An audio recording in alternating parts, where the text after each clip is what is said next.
Güey, a ti mismo. Aparte del aire acondicionado que Sol FM tiene para ti, ahora te vamos a regalar dinero también en el Día de los Padres. ¿Quieres saber cómo te lo puedes ganar? Chequea en este video las instrucciones y participa. No te dejes destruir este país. Aquí está el dinero.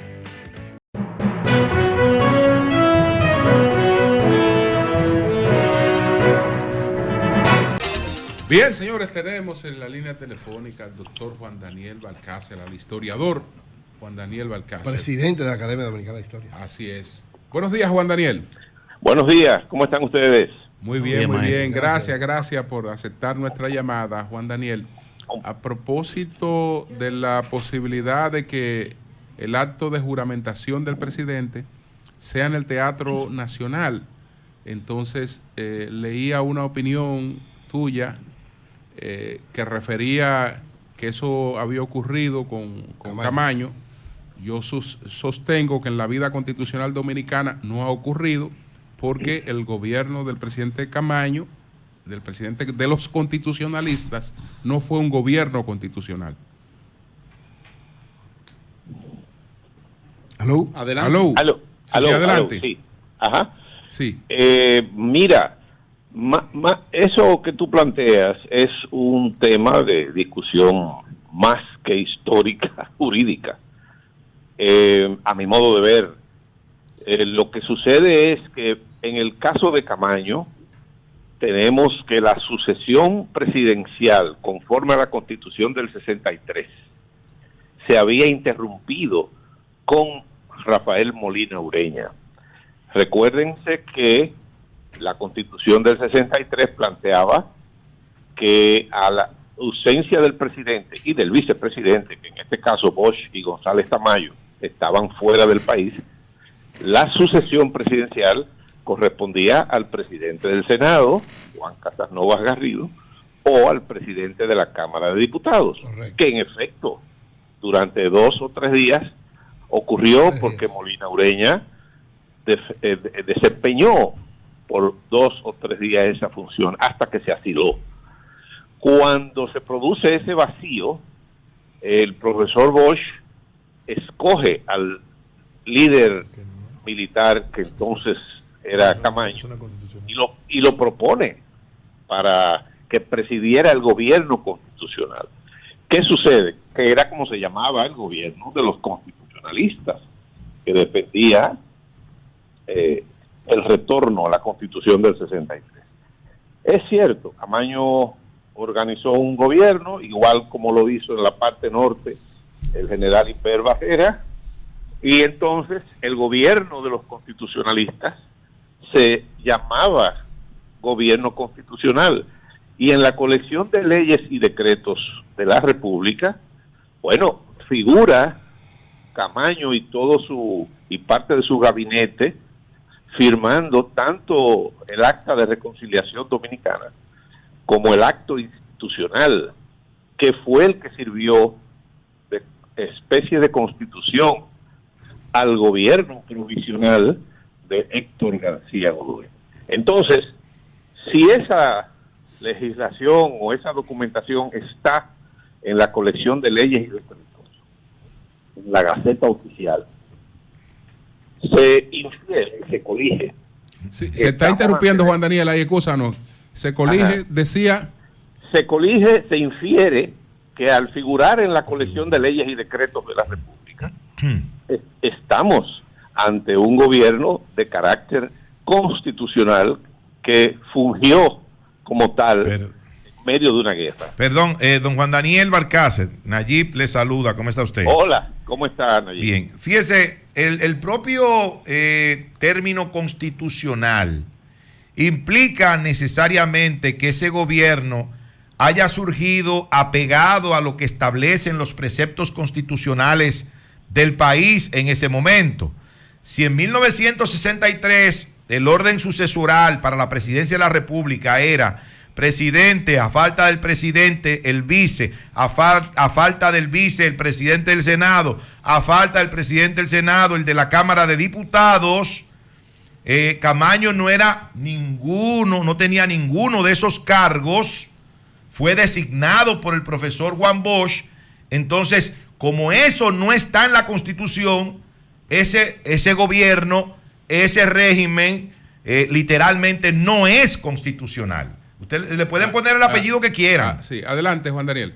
Bueno, el razonamiento luce lógico y lo es.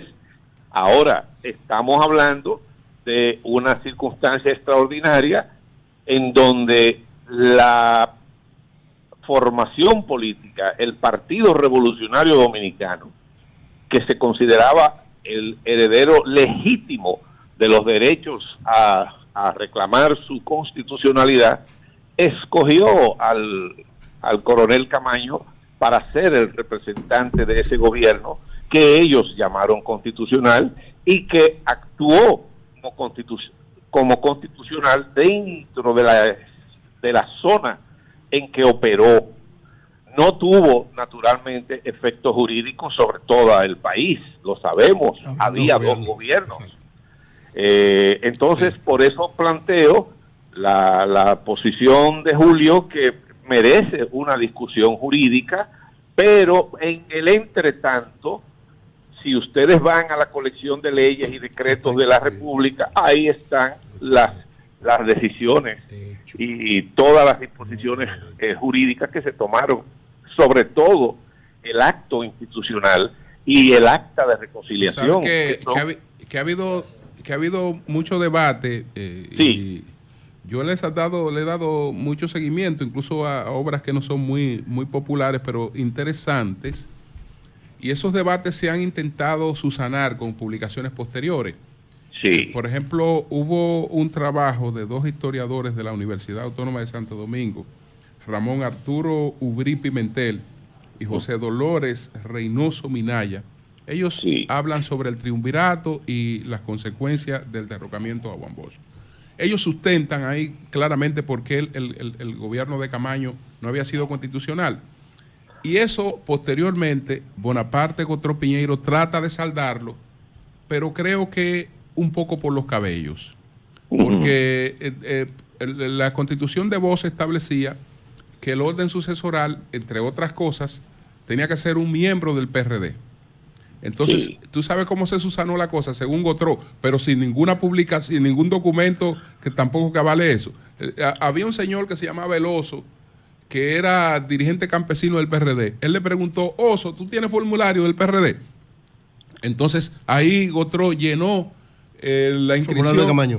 Sí, ahí mismo en el balcón llenó la inscripción de Camaño. El Oso la firmó, ya eres miembro del PRD. Ya tú tienes un requisito. Pero ahí mismo, según él mismo cuenta, el Bonaparte Gotro Piñeiro, que se produjo eso ahí de manera instantánea. Esto es desde luego posterior a varias publicaciones que establecen claramente y demuestran que no era un gobierno constitucional. Pero entonces después venimos a llenar los requisitos posteriormente. No, él era del PRD, porque ahí el Oso lo juramentó.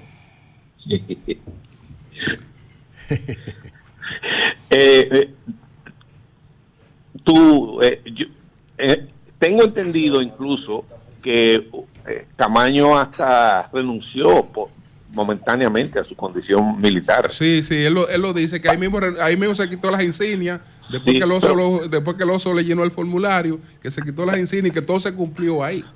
Pero toda la vida le llamaron coronel Camaño. Claro. Yo pienso, y el tema es sobremanera interesante y además sugerente. Voy a consultar a algunos colegas historiadores, abogados, para que emitan su opinión. Esa opinión que te refieres de esos profesores de la UAS también merece ser tomada en consideración. Ahora bien, la situación extraordinaria en que se encontraba el país en guerra produjo dos gobiernos. Fíjate tú que al triunvirato ser un gobierno de facto que sustituyó a un gobierno constitucional que fue derrocado mediante un golpe militar, también todas sus disposiciones están en la colección de leyes. Okay. Los dos son reconocidos.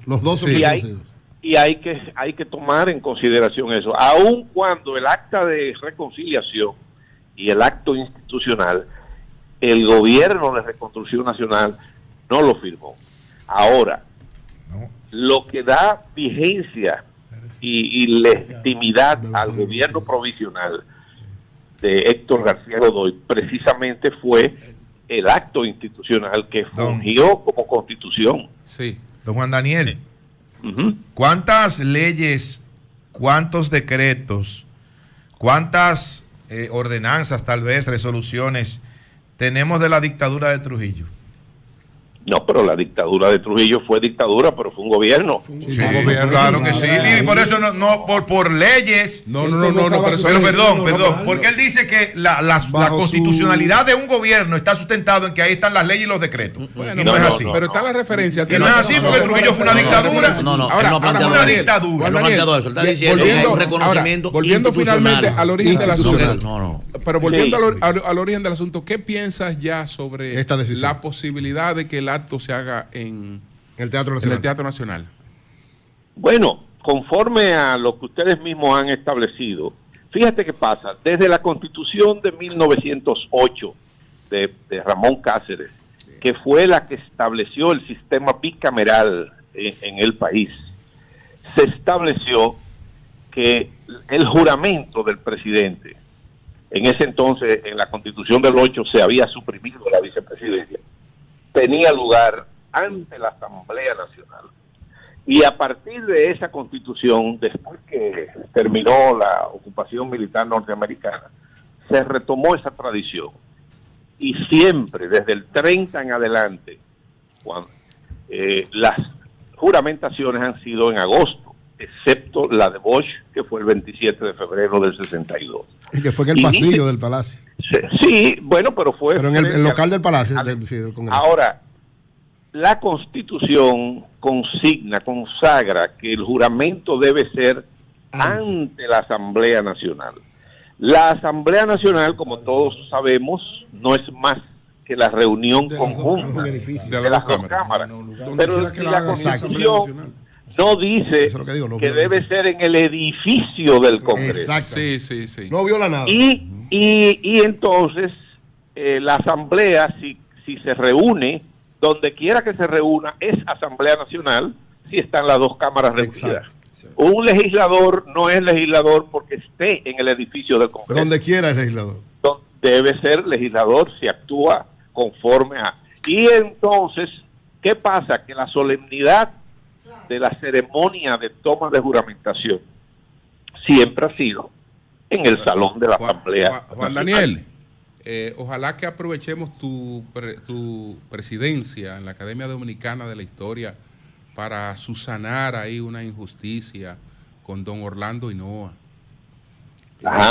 Yo no me explico por qué don Orlando... ¿verdad? ¿Por qué Orlando Hinoa no es miembro? Yo más o menos sé, pero ¿por qué no se ha admitido a don Orlando Hinoa en la Academia Dominicana de la Historia? Orlando Hinoa es un historiador consagrado y establecido. Sí. Entonces, hay un procedimiento en la Academia Dominicana de la Historia estatutario que para ingresar tiene que ser propuesto por 3 miembros y sancionado y aprobado por la asamblea de miembros de número. Sí. Es decir, que no es una directiva. Estoy por convencer a don Fran también para que esa pequeña objeción a Orlando se resuelva. Lo que se requiere es debe ser miembro, que sea propuesto por 3 miembros de número y eso se somete a la votación de que por cierto pronto vendrá una... ¿Cuándo tú concluyes, Juan Daniel? El año próximo. Pero vamos a hacerlo antes de que tú te vayas. Pero ojalá que se subsane esa injusticia con don Orlando Hinoa. ¿Y hay reelección allá? Sí, hay. Hay reelección. Ok, pues entonces seguimos contigo entonces, Juan Daniel. Gracias, Juan Daniel. Reelección no hay. Gracias a ustedes. Bye.